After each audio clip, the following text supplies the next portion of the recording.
any former students, I'll need help clearing Mr. Grayson's room and bringing all the stuff back in here in the back. So if you could help me after this last scene to clear Mr. Grayson's room and make it look spotless, bring it in here, that would be great, okay?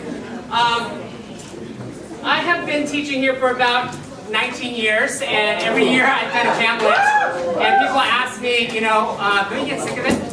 And the fact of the matter is, I never do, because I think it's one of those universal plays that talk about the human condition, and about not just revenging your father's death, but about who you are as a person. As we know, this play starts off with the question, what is that question the play starts off with? Who's there? Come on, guys! A lot of us, the most important question of this play is to be or not to be. Actually, the most important question is, the first line of this play is, who's there? And the question is for all of us, who are you? And what shapes you? Are you shaped by the fears of society? Are you shaped by your fear of death? What are you shaped by? So I hope as we end this play, it leaves you thinking about what you are afraid of and what is the nature of life and what is the nature of death. So with that, without further ado, we end tonight's show with the director of Low Def Films. Let's give it up for Miss Katie Truong!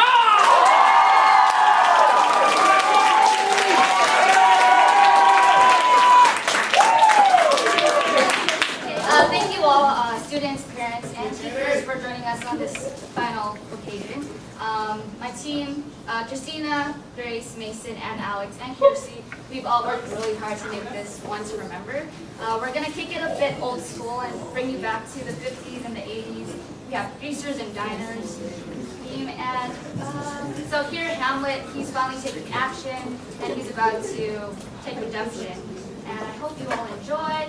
I'm honored to present the final battle by Low Def Films, and I hope you all enjoy.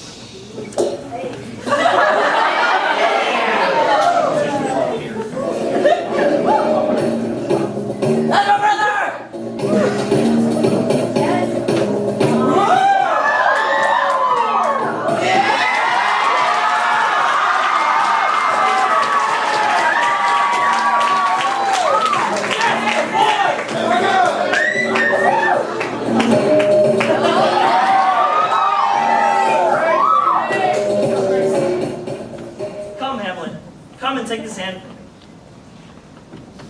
Give me your pardon, sir. I've done you wrong. But pardon it as you are a gentleman. This presence knows, and you must needs have heard, how I am punished with sore distraction. What I have done, that by your nature, honor, and exception roughly await, I here proclaim was madness. Was it Hamlet, wrong Laertes? Never Hamlet. If Hamlet from himself be ta'en away, when his own self does wrong Laertes, then Hamlet does it not. Hamlet denies it. Who does it then? His madness. If it be so, Hamlet is of the faction that is wrong. His madness is poor Hamlet's enemy.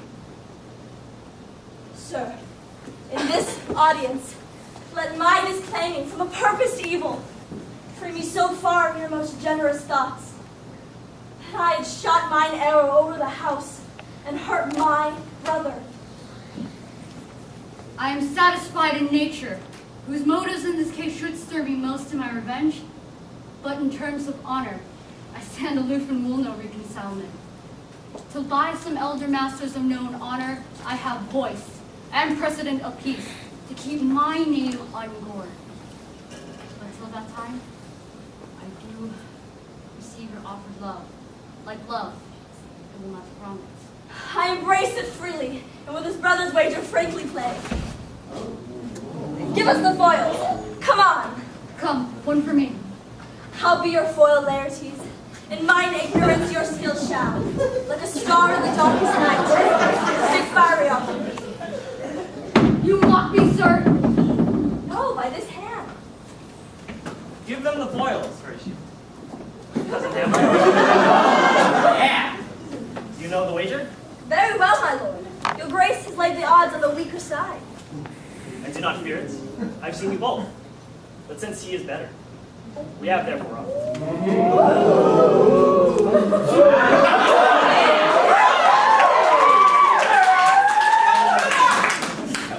This is too heavy. Let me see another. This likes me well.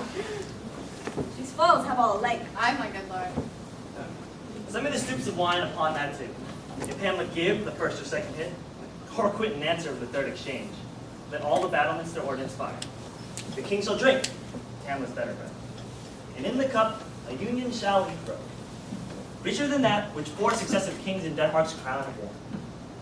Give me the cup, and let the kettle to the trumpet speak.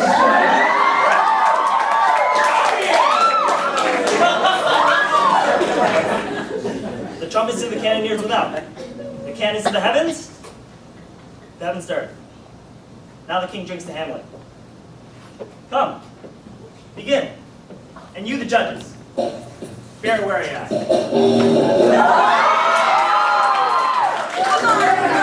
Come, my lord.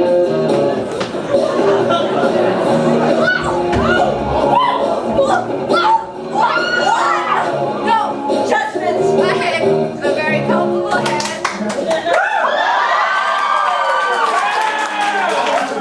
Well, again. Stay. Give me drink. Hamlet, this pearl is thine. Here's to thy health. Give him the cup. I'll play this bout first. Set it by a while. Come. What? What?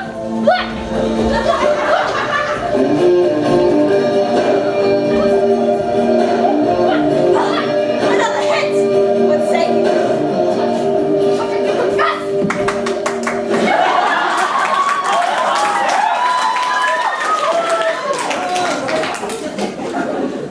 Our son shall win. These fashions can't take my napkin.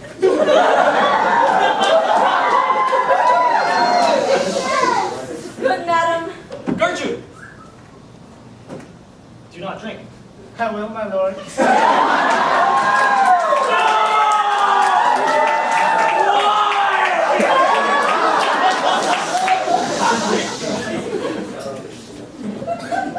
It is the poison cup. It is too late.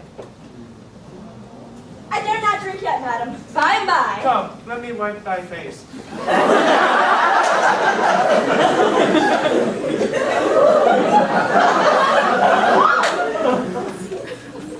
I shall do now, my lord. I do not think it. And yet, 'tis almost against my conscience. Come for a third, Laertes. You but dally. Half of your best violence. I'm afraid you make a wanton of me. Say you so? Come on! What? Nothing! Either way!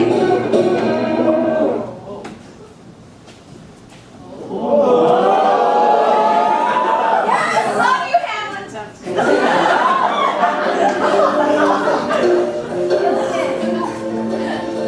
How about you now?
mine own springe.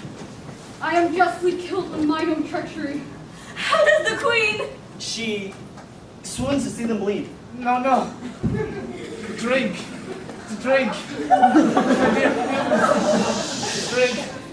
Drink. I am poisoned.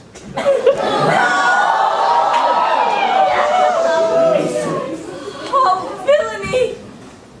How let the doors be locked? Treachery! Sing it out!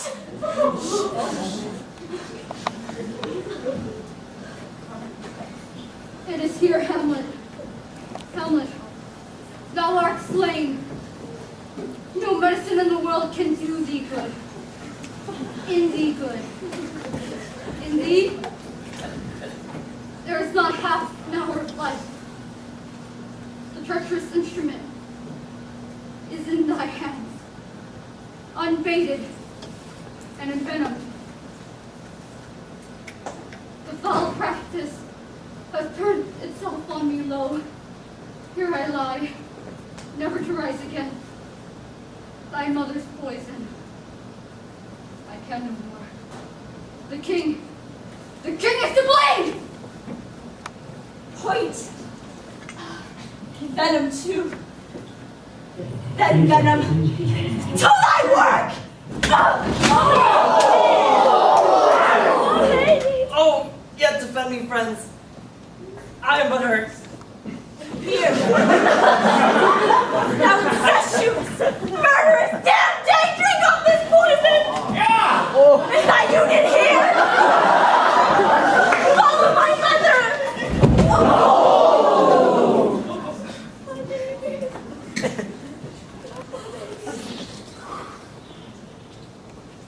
He is justly served. It is a poison, tempered by himself.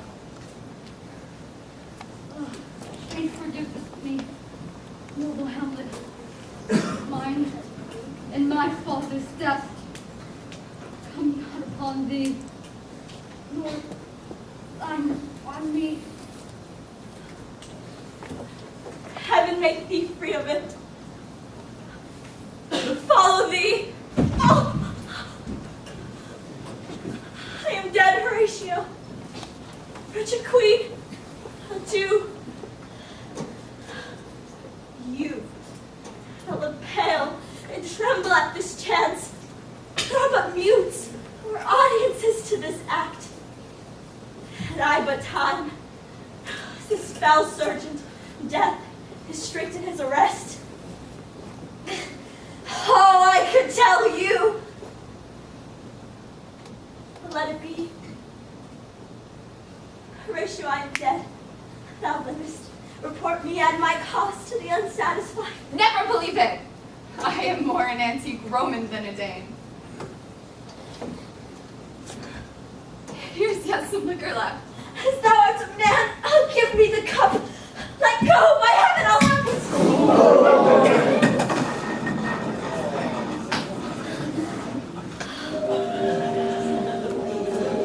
Oh, good Horatio, what a wounded name. He standing thus uncovered shall live behind me. As thou dost ever hold me in thy heart, absent me, felicity a while. This harsh world, draw thy breath in pain to tell my story. What warlike noise is this? Young Fortinbras, with conquest, come from Poland to the ambassadors of England.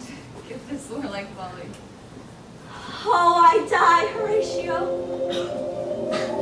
The potent poison quite overthrows my spirits.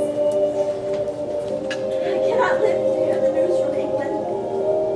But I do prophesy the election lights on Fort Ross. Have my dying voice. So tell them the occurrence, more and less, which have solicited. The rest, silence.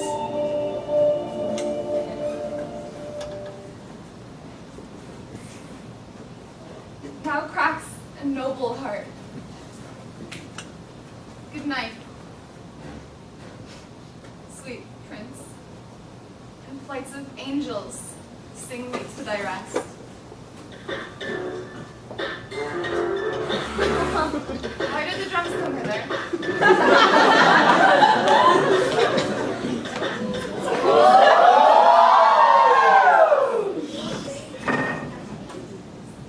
Where is this sight? What is it ye would see? Thought of woe or wonder? Cease your search. Foreign cries on havoc. Proud death, what feast is toward in thine eternal cell, that thou so many princes hast shot, so bloodily hast struck? The sight is dismal, and our affairs from England come too late.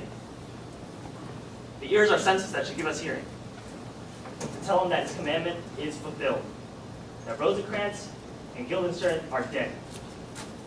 Where should be our thanks? Not from his mouth had it the ability of life to thank you. He never gave commandment for the death. But since, so jump upon this bloody question. You from the Pullet Wars and you from England are here arrived, give order that these bodies high on a stage be placed to view. And let me speak to the yet unknowing world how these things came about. So shall you hear of carnal, bloody, and unnatural acts, accidental judgments, casual slaughters, of deaths put on by cunning and forced cause, and, in its upshot, purposes mistook. All in all the adventures reads. All this can I truly deliver. Let us haste to hear it, and call the noblest to the audience. For me, with sorrow I embrace my fortune. I have some rights of memory in this kingdom, which now to claim my advantage doth invite me. Of that I shall have also cause to speak. And from his mouth, whose voice will draw on more. But let the same be presently performed, even while men's minds are wild, lest more mischance on plots and errors happen. Let 4 captains bear Hamlet like a soldier to the stage, for he was likely, had he been put on, to approve most royally. And for his actions, the soldiers' music and rites of war speak loudly for him.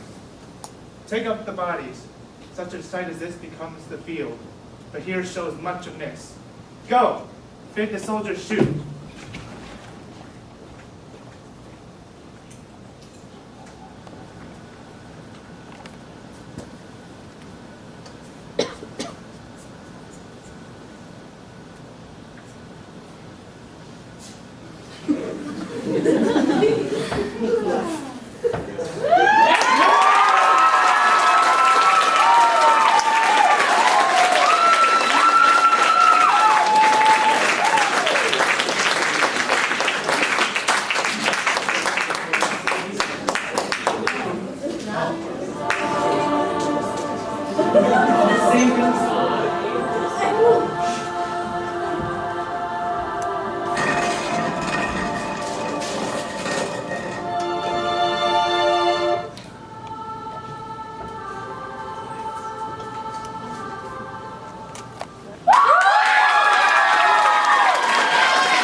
Because when you think it's over, maybe it's not over. And that's the thing with life, that when we think that things have gone so dark, that have come to such an end, maybe there's more. And your sons and daughters, your friends have shown that to you today. They've told Hamlet's story, and as they tell their Hamlet story, they're telling their own story. So let's give them another round of applause.